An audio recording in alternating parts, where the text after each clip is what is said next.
In this video, we give an updated ranking of our 1992 Topps baseball cards, as determined by the PSA Population Report. The original video is linked in our description below. After decades of producing hundreds of brown, mushy cards every year, Topps took a big leap forward in 1992 by issuing their new baseball cards on bright, creamy white cardstock. Coupled with their stellar photography, the old gum company reasserted themselves as a force to be reckoned with as the hobby rocketed towards the new millennium. Of course, everything back then was produced in quantities large enough to gag a Jurassic Park full of dinosaurs, so the cards have taken a hit in value over the years. But these hunks of cardboard are still popular and desirable today. With that in mind, let's find out how things have changed in our lineup, counting down from number 10. Number 10. 1992 Topps Jim Thome Rookie Card, number 768. The first Topps card of the future 600 Home Run Club member fittingly features him waiting to take his cuts in the cage, wearing a batting helmet and smiling at someone off camera. It's pretty much how we all remember the jovial slugger from his days with the Cleveland Indians and Philadelphia Phillies, and Chicago White Sox and Los Angeles Dodgers, and Minnesota Twins and Baltimore Orioles, right? Number 9, and down from number 5 on our previous list, is the 1992 Topps George Brett, number 620.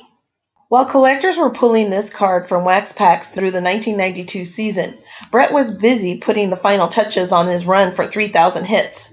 When he passed the milestone late in that season, he only further cemented his future in the Hall of Fame and his status as a hobby legend. Staying steady at number 8, 1992 Topps Jeff Bagwell, number 520. This one features a young Bags, another of the Killer Bees, barreling down the baseline and sports the Topps All-Star Rookie logo. New on our list, at number 7, is 1992 Topps Rickey Henderson, number 560. Rickey Henderson followed up his 1990 MVP campaign by breaking Lou Brock's all-time stolen base record in 1991.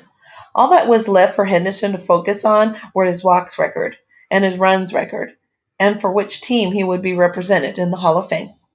New on our list at number 6, 1992 Topps Cal Ripken Jr., number 40. The Iron Man Cal Ripken Jr. had just come off a monster career year in 1991 to win his second American League MVP award.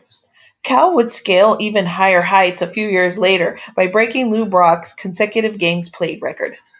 Up 5 spots to number 5, 1992 Topps Ken Griffey Jr., number 50. You can decry the overproduction of 1990 cards all you want, but the companies truly did start taking some artistic liberties with their products. Some of those really paid off, like this amazing horizontal shot of Griffey coming off a dusty slide.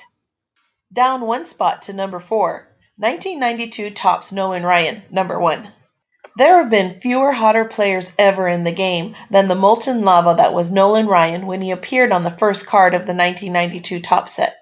7 no-hitters, and setting a new record seemingly every time you take the mound will do that for a fella.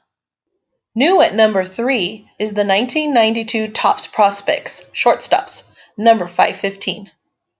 We knew from the beginning that Chipper Jones was going to be special, even if he had to share his 1992 Topps Prospect Shortstops card with 3 other guys, which in itself is kind of funny since Jones is a top 10 third baseman of all time. New on our list and all the way up at number 2 is the 1992 Topps Shawn Green, number 276. Shawn Green was a first-round pick of the Blue Jays in 1992. He was a Triple Crown threat for a few years. After a trade to LA, he had a couple of more big seasons, but then declined rapidly in his 30s. And our new number 1, 1992 Manny Ramirez Rookie Card, number 156. For most of his career, Man Ram was one of the most feared hitters in the game, and he became an absolute legend with both the Cleveland Indians and the Boston Red Sox. He even helped the latter club burst their curse and win the 2004 and 2007 World Series. Then came PED troubles and lackadaisical play, and suddenly Manny being Manny wasn't so charming anymore. Consequently, Ramirez has had a lot of trouble with the Hall of Fame vote, especially for a guy with 555 career home runs, who looked like a Cooperstown lock, once upon a time. With 4 new cards on our list, that means 4 old cards fall off the list, but they're still worth mentioning.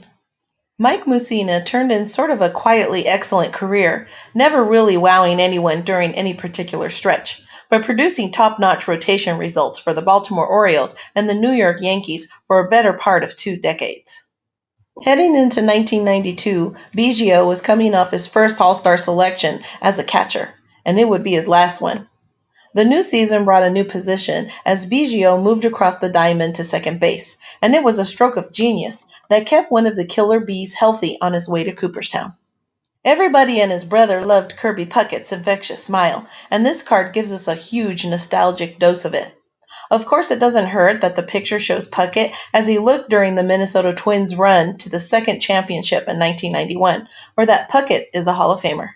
This card should be a treat for everyone who can't stand to look at the beefier Barry Bonds from the second half of his career, as it shows a younger, lighter legend in his prime. And love him or hate him, Bonds still generates buzz. Like our video? Then like our video and subscribe to our channel. WaxPackGods.com